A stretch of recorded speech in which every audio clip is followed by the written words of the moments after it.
Hello बच्चों, कैसे हैं आप लोग।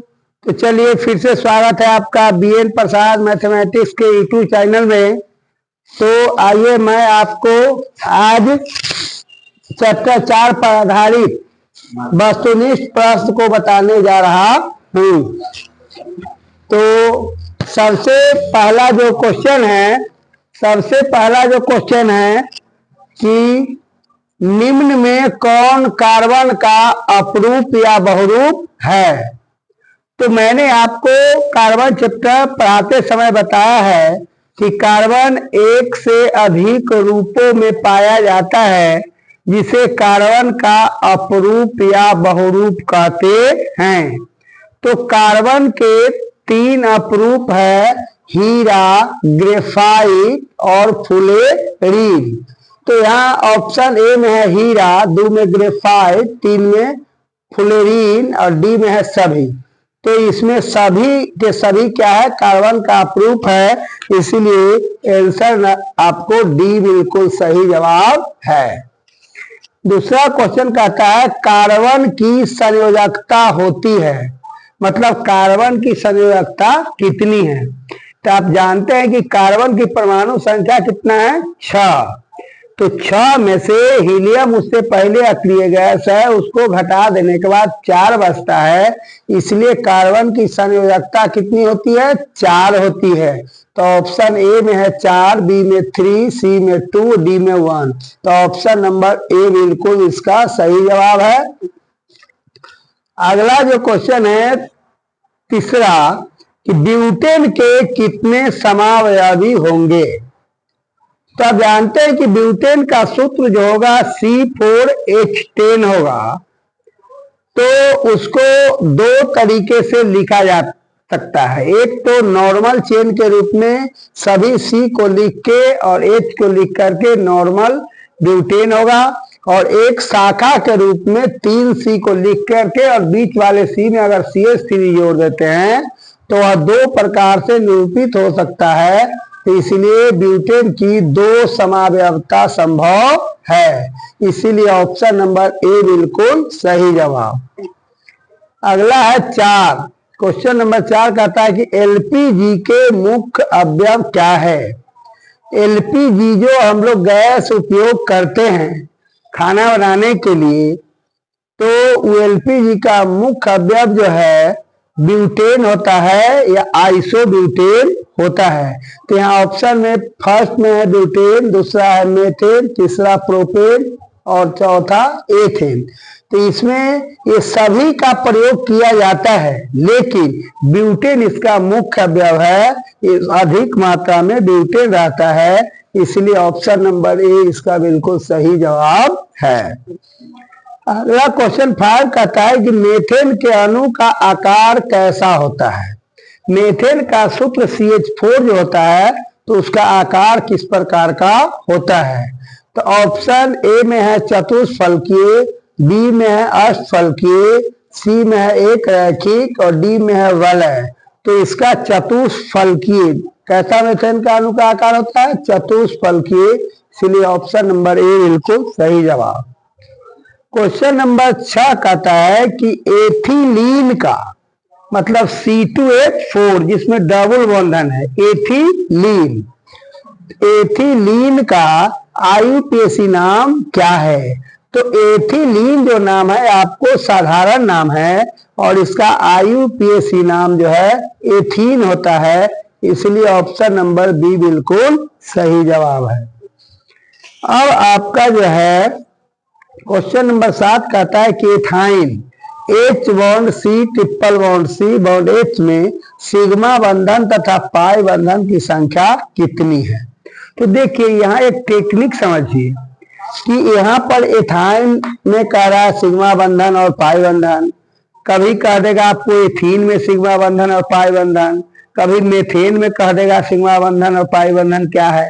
तो आप हमेशा याद रखेंगे कि single bond is sigma bond, मतलब जितना भी एकल बंधन होता है, सिग्मा बंधन होता है, वो सारा का सारा एकल बंधन क्या होता है, सिग्मा बंधन। तो अगर कहे कि मेथेन में कितना सिग्मा बंधन होगा तो 4 होगा, और जब आप याद रखिएगा कि जब दो बंधन हो तो उसमें से एक सिग्मा होते हैं और एक पाई होते हैं। तो यहाँ क्या है, और तीसरा नियम क्या है कि अगर त्रिबंधन होता है तो उसमें 2 पाई और 1 सिग्मा बंधन होता है। तो यहाँ क्वेश्चन 7 में एथाइन कह रहा है, मतलब ट्रिपल बंधन है, तो इसमें क्या हो जाएगा, आपको 2 पाई होगा और 1 सिग्मा होगा। तो 2 पाई और 1 सिग्मा जो है आपको ऑप्शन नंबर ए में है कि 1 सिग्मा और 2 पाई। तो बिल्कुल सही है कि इसमें त्रिबंधन में 2 पाई और 1 सिग्मा है, इसीलिए ऑप्शन नंबर ए बिल्कुल सही है।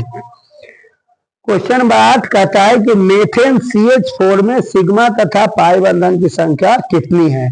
तो मैंने अभी अभी आपको बताया है कि टोटल जो सिग्मा बंधन होता है वो एकल बंधन होता है, और मेथेन में चारों के चारों एकल बंधन है, इसीलिए यहाँ पाई बंधन एक भी नहीं है। इसलिए 4 के 4 क्या है, सिग्मा बंधन है, जो कि ऑप्शन सी में है कि 4 सिग्मा और 0 पाई, मतलब चारों के 4 सिग्मा है, उससे पाई बंधन 0 है, इसलिए ऑप्शन नंबर सी बिल्कुल सही जवाब।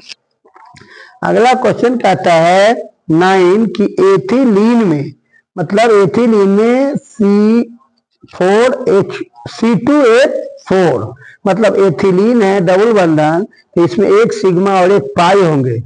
तो यहाँ क्या कहता है, ऑप्शन ए में है कि 1 सिग्मा 1 पाई, तो ऑप्शन नंबर ए ही सही है, क्योंकि 1 सिग्मा और 1 पाई इसमें है। तो ऑप्शन नंबर ए सही हो गया 9 का। क्वेश्चन नंबर 10 कहता है कि ऑक्सीजन के 2 परमाणुओं के बीच कितने आबंध होते हैं। तो याद रखिएगा, आपको कोई भी तत्व के कहे कि बीच कितना आबंध होता है, तो जितनी उसकी संयोजकता होती है वही आबंधों की संख्या होती है। तो ऑक्सीजन की संयोजकता क्या है, 2 है, इसीलिए इसमें 2 परमाणुओं के बीच द्विबंधन होगा, 2 आबंध होगा, इसलिए ऑप्शन नंबर बी बिल्कुल सही है। अगला क्वेश्चन है कि 11 नंबर के निम्न में कौन एरोमेटिक हाइड्रोकार्बन है। तो हाइड्रोकार्बन 2 प्रकार के होते हैं, एक एलिफैटिक और दूसरा एरोमेटिक। तो जब कार्बन जो है वलय के रूप में नहीं रहता है, मतलब बेंजीन रूप में नहीं रहता है, तो उसको हम एलिफैटिक हाइड्रोकार्बन कहते हैं। और जब 6 कार्बन मिलके एक वलय के रूप में जुड़ जाता है, बेंजीन रिंग में जुड़ जाता है, तो उसको एरोमेटिक हाइड्रोकार्बन कहते हैं।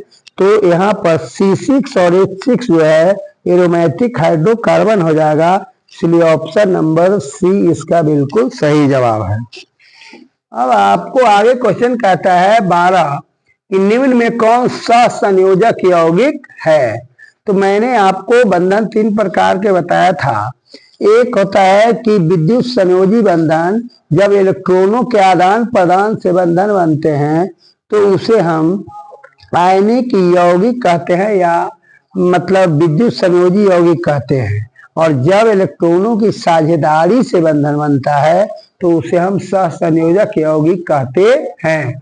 तो यहाँ पर CH4 जो है कार्बन सहसंयोजक यौगिक का निर्माण करेगा, क्योंकि हाइड्रोजन के पास 1 इलेक्ट्रॉन है और कार्बन के पास 4 सहयोजी इलेक्ट्रॉन हैं, जो कि एक एक इलेक्ट्रॉन की साझेदारी सबों के साथ करेगा। ऑप्शन बी में जो है NaCl है कि सोडियम के पास बाहरी कक्ष में 1 इलेक्ट्रॉन है और क्लोरीन के पास 7 है, तो सोडियम 1 इलेक्ट्रॉन का त्याग करेगा और आयनिक यौगिक बनाएगा। ऑप्शन नंबर सी है कैल्शियम क्लोराइड।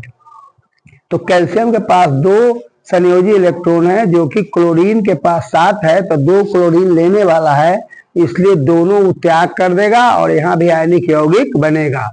सी में कहता है Na2O, मतलब क्या है कि सी में जो है सोडियम 2 इलेक्ट्रॉन का त्याग करेगा, ऑक्सीजन उसे ग्रहण करेगा।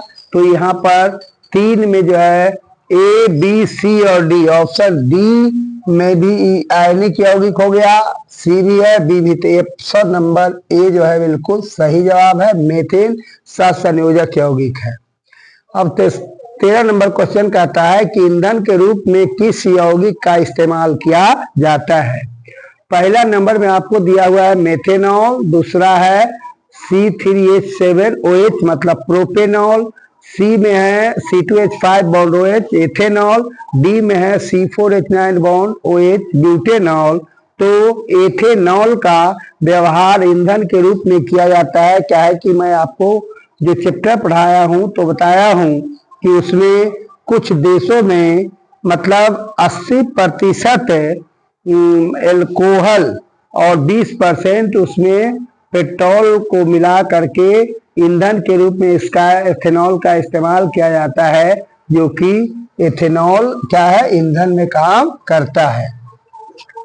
उसी प्रकार से अब 14 नंबर क्वेश्चन है कि H2SO4 की उपस्थिति में जब मतलब सल्फ्यूरिक अम्ल की उपस्थिति में जब बेंजीन की अभिक्रिया नाइट्रिक अम्ल HNO3 से कराई जाती है तो क्या बनता है। तो जब हम H2SO4 की उपस्थिति में बेंजीन की अभिक्रिया नाइट्रिक अम्ल से कराते हैं तो नाइट्रोबेंजीन बनता है। इसलिए ऑप्शन नंबर ए बिल्कुल सही जवाब है। क्वेश्चन नंबर 15 कहता है टिंचर आयोडीन का विलयन बना होता है, मतलब टिंचर आयोडीन जो हम बनाते हैं वो किस चीज के विलयन में बना होता है। तो आपको एथिल एल्कोहल में C2H5OH में टिंचर आयोडीन का विलयन बना होता है। ऑप्शन नंबर ए बिल्कुल सही जवाब। क्वेश्चन नंबर 16 कहता है CH3 bond CH2 bond CH2 bond CH2 bond OH का IUPAC नाम क्या है। तो आप हमेशा याद रखेंगे सबसे पहले IUPAC नामकरण के लिए हम कार्बन की लंबी श्रृंखला का चयन करते हैं, यानी यहाँ 4 कार्बन है, इसका मतलब ब्यूटेन हुआ और OH समूह एल्कोहल का है, इसलिए इसका IUPAC नाम ब्यूटेनॉल हो जाएगा। अगर आपको इसमें से CH2 एक कम कर दे तो उसका नाम प्रोपेनॉल हो जाएगा।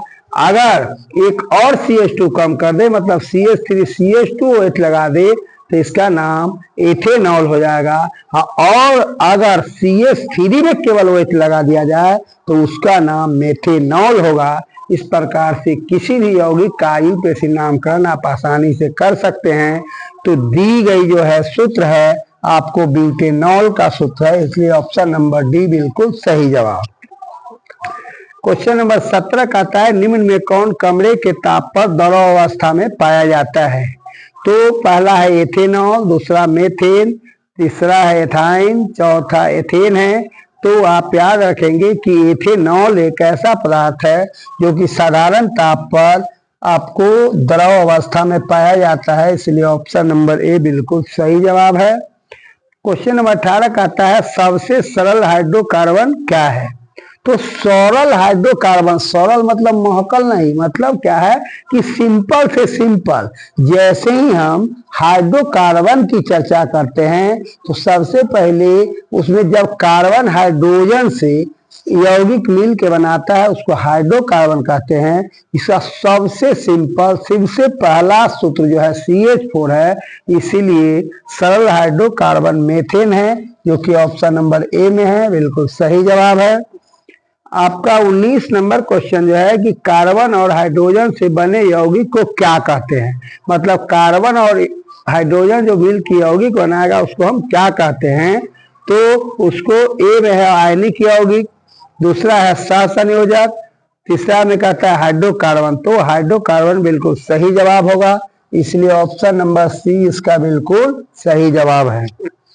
अब आपको 20 नंबर क्वेश्चन कहता है कि नाइट्रोजन अणु या नाइट्रोजन के 2 परमाणुओं के बीच कितना सहसंयोजी आबंध या बंधन पाया जाता है।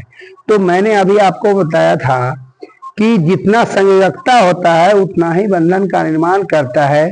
तो नाइट्रोजन के पास संयोजी इलेक्ट्रॉन जो है 3 है, तो इसलिए उसकी संयोजकता क्या हो जाएगी, 3 हो जाएगी, और बंधन में क्या होगा, नाइट्रोजन परमाणु के बीच त्रिबंधन होगा। क्वेश्चन नंबर 21 कहता है कि CH4 का आणविक द्रव्यमान क्या होता है।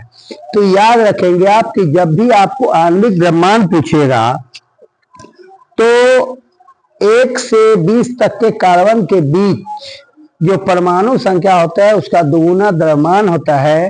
तो यहाँ पर आपको मेथेन का आणविक द्रव्यमान जो पूछ रहा है, तो मेथेन का सूत्र CH4 है और कार्बन की परमाणु संख्या कितना है, 6 है।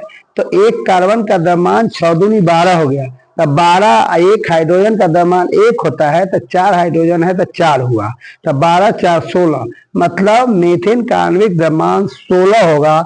इसलिए ऑप्शन नंबर बी बिल्कुल सही जवाब है। लास्ट कहता है क्वेश्चन नंबर 22 जो है C6H12O6, मतलब ग्लूकोज का जो सूत्र है उसका आणविक द्रव्यमान क्या होता है। तो आप यहाँ देखिए कार्बन 6 है, तो इसलिए 12 6 के 72, मतलब 12 गुने 6, एक कार्बन का द्रव्यमान 12 है तो 6 का 12 6 72, और हाइड्रोजन 12 है तो 1 गुने 12, तो 12 और 76, 12 6 72 और 12 72 12 84 हो गए। और वो 6 है और एक ऑक्सीजन का 16 द्रव्यमान होता है, क्योंकि उसकी परमाणु संख्या 8 है। तो 16 6 96, मतलब 96 और 84 180 जो है ग्लूकोज का द्रव्यमान होता है। इसीलिए ऑप्शन नंबर बी बिल्कुल सही जवाब है। तो इस प्रकार से आप इसमें 22 ऑब्जेक्टिव प्रश्न मैंने बताया हूं, और आप 2200 क्वेश्चन का जवाब दे सकते हैं। जैसा कि मैं समझाता हूं वो आप समझने का प्रयास करें। जो भी क्वेश्चन आपको ऑब्जेक्टिव में पूछा जाएगा इससे अलग एक भी नहीं रहेगा, चाहे इस तरीके का बिल्कुल सही जवाब दिया जा सकता है। तो देखते रहिए BN प्रसाद मैथमेटिक्स का यूट्यूब चैनल को सब्सक्राइब करें, वीडियो को लाइक करें। जय हिंद, जय भारत।